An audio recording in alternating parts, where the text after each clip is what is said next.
Guys, तो आज मैं आप लोगों को बताने वाली हूँ ये हेयर स्काल्प मसाजर के बारे में। इसके बहुत सारे बेनिफिट आप लोगों को मिलने वाले हैं आपके हेयर्स के लिए। इसको दो तरीके से आप यूज़ कर सकते हो। पहला, अगर आप शैम्पू करते हैं उस वक्त, ऑयलिंग करते हैं उस वक्त, ये दोनों टाइम आपका यूज़ करेगा। और दोनों टाइम ही क्या होता है ना कि आप देख सकते हो इसका जो दाना है ना बहुत ही इस तरीके से लचीला है और सॉफ्ट होता है। अगर आप ऑयलिंग करते हैं उस टाइम क्या फ़ायदा करता है कि आपका ब्लड सर्कुलेशन काफ़ी अच्छा कर देता है और उसके बाद आपका हेयर ग्रोथ वगैरह में बहुत बेनिफिट देता है। एक तौर से आप मसाज मांग सकते हो, जैसे कि ये मसाज टाइप का आपका करेगा, ठीक है। और जब आप शैम्पू करते हैं उस वक्त आपका क्या फ़ायदा करेगा ना, जैसे कि अगर आपके डेड स्किन है, आपको डेंड्रफ की प्रॉब्लम है, तो वो भी ख़त्म करता है, रिमूव कर देता है। अब इसे यूज़ कैसे करना है तो मैं आप लोगों को दिखाऊंगी ऑयलिंग करके कि ऑयलिंग के बाद मैं इसे कैसे यूज़ करूँगी, आप अच्छे से देखना। सो गाइस, ये है आदिवासी ऑयल। इसको कैसे यूज़ करना है आप सबको पता है, इसका क्या बेनिफिट होता है। ऑब्वियसली बाल टूटना उठना बंद कर देता है ये, लेकिन मुझे कुछ खास बेनिफिट लगा नहीं है। जैसे ऑयलिंग होती है वैसा ही है, कुछ खास मुझे नहीं लगा कि बहुत ज़्यादा जैसे इसका प्रचार है, ऐसा कुछ भी नहीं, कुछ खास नहीं है। हाँ लेकिन ठीक है, ऑयलिंग का जो फ़ायदा होता है वो मिलता है आपको। अदरवाइज नए बाल उगना या वैसे बोलते हैं कि बिल्कुल टूटना बंद हो गया, ये बहुत सारे ऐसे बढ़ा चढ़ा कर हमें बताया गया, तो ऐसा कुछ नहीं है। नॉर्मल आप ऑयलिंग ही मानो इसे, ठीक है। अब इसे क्या है ना कि आप दो तरीके से यूज़ कर सकते हो। सो गाइस, ऑयलिंग करने के लिए क्या है, आप कैसे भी यूज़ कर सकते हो। इस तरीके का बॉटल ले सकते हैं, काफ़ी अच्छा होता है। यहाँ पे आप देख सकते हो इस तरीके का दानेदार, ऑनलाइन मंगा सकते हो आप, ठीक है। मैं डिस्क्रिप्शन में भी इसका लिंक डाल दूंगी, तो वहाँ से भी आप परचेज कर सकते हो। तो इस तरीके का बॉटल है, ये ऑयलिंग के लिए काफ़ी अच्छा होता है, ठीक है। यहाँ से इसमें हल्का हल्का सा होल होता है, आप देख सकते हो। तो यहाँ से आपकी ऑयल निकलती है, ठीक है, जो डायरेक्ट लगा सकते हैं। दूसरा, कॉटन की सहायता से भी आप लगा सकते हो। तो मैं अभी यहाँ पे कॉटन की सहायता से लगाने वाली हूँ। जब भी आप ऑयलिंग करो ना तो आपको ना एक चीज़ का ध्यान रखना है, अपने बाल में कॉम्ब ज़रूर कर ले, यानी कि कंघी ज़रूर कर ले। हो सकता है कि बाल बहुत सारे जगह से उलझ जाते हैं, फिर टूटना स्टार्ट हो जाते हैं, तो वो चीज़ नहीं होनी चाहिए। और आपको क्या है ना कि इस तरीके का दानेदार कंघी होना चाहिए। अगर आपके बाल लंबे हैं तो काफ़ी आपको बेनिफिट मिलता है, आपके बाल टूटते नहीं है। अभी तो मैंने जूड़ा बना रखा था, देख सकते हो। केयरिंग करने की बात होती है, अगर आप केयरिंग करेंगे तो बाल भाई नहीं टूटते, मैं आपको सही बताऊं। अगर आप केयरिंग नहीं करोगे तो टूटे हैं, देखो अब भी टूटे हैं, देख सकते हो, अब भी टूटे हैं, शायद नहीं दिख रहे हो। चलिए छोड़िए, ये तो एक अलग बात है। गाइस, जब भी आप ऑयलिंग करो ना तो एक चीज़ का ध्यान रखना कि जब भी हम ऑयलिंग करते हैं ना तो हमें इस तरीके से डैब डैब, अगर कॉटन की सहायता से बहुत अच्छा हो जाता है, आपको इस तरीके से डैब डैब करके पूरे स्कैल्प पे लगाना होता है, ठीक है। आप अच्छे से स्कैल्प पे अपने ऑयलिंग करो। गाइस, मैंने ना पूरे बालों में अपने ऑयल लगा ली है, तो मैं यहाँ पे लेंथ पे ज़्यादा नहीं लगा रही हूँ। बाकी आदिवासी ऑयल का ना एक मैं आपको बताऊँ जिसके मुझे कुछ चीज़ें क्या बुरी लगती हैं कि जब आप शैम्पू करते हो ना तो पूरे अच्छे से ऑयल निकल नहीं पाता, आपको एक बार और वॉश करना ही होता है।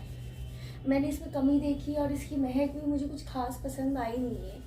तो ठीक है ऑयलिंग के हिसाब से, लेकिन जैसा इसके बारे में बोला गया है ना कि ये है वो है, और जितनी इसकी तारीफ सेलिब्रिटीज़ कर रहे हैं और बहुत सारी चीज़ें, उस हिसाब वाला वो तेल नहीं है।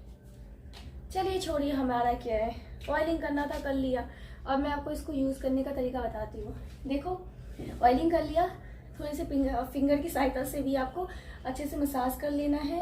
अब उसके बाद आती इसकी बारी।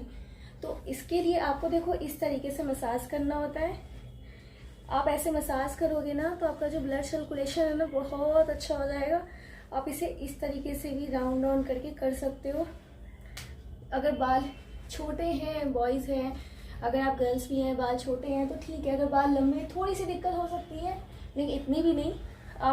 आपको कॉम्ब करने की ज़रूरत नहीं होगी, आप इसी से ही बहुत अच्छे से पूरे बालों पे कॉम्ब कर सकते हो। जैसे कॉम्ब होता है ना, कॉम्ब टाइप का ही काम करता है ये। और इसका जो सबसे अच्छा बात लगती है मुझे कि आप इसे वॉश भी कर सकते हो। अगर ऑयल लग गया है तो ये आराम से वॉश भी हो जाएगा।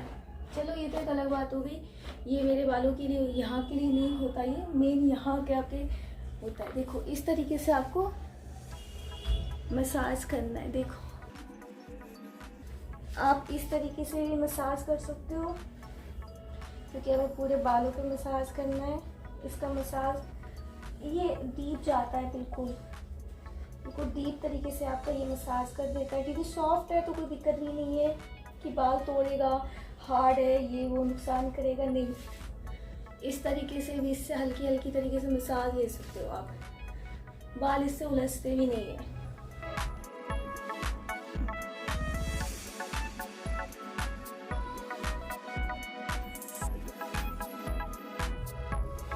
अगर आप चाहो तो एक तरीका और भी है, अगर आप ऑयलिंग करना चाहते हैं तो आप इससे भी तेल लगाकर इस तरीके से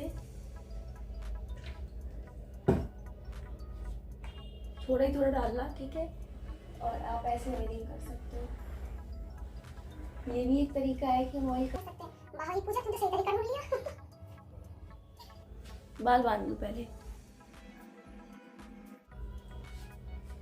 सो गाइस, आप देख सकते हो मैंने ऑयलिंग कर ली है अच्छे से। तो अब क्या करना है, नाइट हो चुका है तो भैया अब मैं अपना थोड़ा बहुत काम निपटाऊंगी, सो जाऊंगी। सुबह वॉश कर लेना है, ओवरनाइट रखो, ऑयलिंग ज़्यादा बेनिफिट करता है। टाइम नहीं है तो भैया 2-3 घंटे पहले हम लगा लेते हैं, ठीक है, लेकिन अगर पूरा नाइट रहता है ना तो उसका बेनिफिट जहाँ आपको इतना मिलना होता है तो इतना मिल जाता है, ठीक है। तो पूरी नाइट कोशिश करो ऑयलिंग रखने की, ठीक है। ऑयल मतलब सर के अंदर स्कैल्प पे काम करने का मौका दो नहीं। फिर उसके बाद नॉर्मल आप वॉश कर लीजिए जैसे आप शैम्पू करते हैं। फिर उसके बाद कंडीशनर ज़रूर यूज़ करो, क्योंकि कंडीशनर से आपके बाल और भी ज़्यादा स्मूथ, सॉफ्ट, उलझते नहीं है, बहुत सारे बेनिफिट मिलते हैं। और हाँ, एक बात और, बहुत सारे लोगों का, बहुत सारी लड़कियों का भी मैंने देखा है, कंडीशनर गलत तरीके से यूज़ करते हो। कंडीशनर गलत तरीके से यूज़ ऐसे करते हैं, बाल को जल्दी से हमने धो लिया, फिर उसके बाद क्या करा ना कि हमने कंडीशनर लगाया, कंडीशनर को भी शैम्पू की तरह वॉश कर देते हैं। ये चीज़ गलत है, ऐसा ना करें। आप लोगों को कंडीशनर कम से कम नहीं तो 10 से 15 मिनट अपने बालों पे रहने देना है। स्कैल्प पे नहीं लगाना है, बालों पे लगाना है। चूड़ा बना लो, बाल बड़े हैं तो, और फिर उसके बाद 10-15 मिनट के लिए रहने दो, उसके बाद वॉश करो। तब तक देखना कि इसका रिजल्ट कैसा आता है। बाकी कोई भी क्वेश्चन होता है आप मुझसे कमेंट करके पूछना, मैं उसका रिप्लाई करूँगी। मिलते हैं, बाय बाद में।